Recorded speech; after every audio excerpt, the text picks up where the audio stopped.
معیشت کی ترقی سیاسی استحکام سے جڑی ہے۔ ہم نے پی ٹی آئی سے مذاکرات خلوص دل سے کیے۔ وفاقی وزیر احسن اقبال کی برطانوی پارلیمنٹ آمد پر گفتگو۔ کہا تحریک انصاف 2 دھڑوں میں تقسیم ہے۔ ایک دھڑا جمہوری انداز میں چلنا چاہتا ہے، دوسرا دھڑا جلا وطن دھڑا ہے جو ریاست مخالف مہم چلاتا ہے۔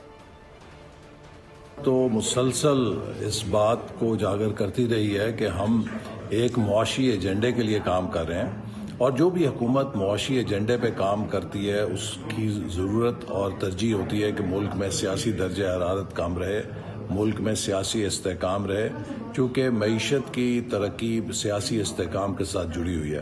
تو اس لیے ہم نے جب پی ٹی آئی نے اندیا دیا مذاکرات کا تو کھلے دل کے ساتھ اور بہت خلوص کے ساتھ بات چیت کا آغاز کیا۔ اس وقت جو مسئلہ گمبھیر ہے اس کی وجہ یہ ہے کہ پی ٹی آئی 2 دھڑوں میں تقسیم ہے۔ ایک وہ دھڑا ہے ملک کے اندر جو سمجھتا ہے کہ جمہوریت کے اندر ہمیں استحکام کے ساتھ چلنا ہے، بات چیت کے ذریعے مسائل کو حل کرنا ہے۔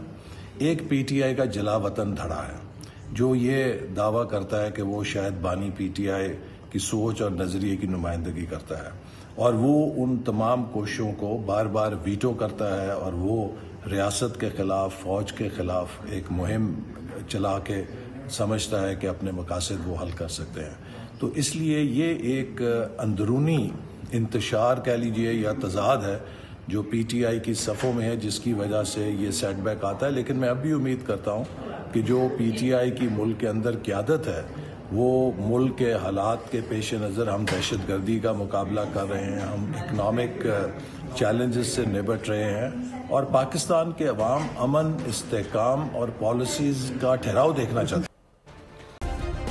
سبسکرائب کریں اور بیل دبائیں تاکہ کوئی خبر رہ نہ جائے۔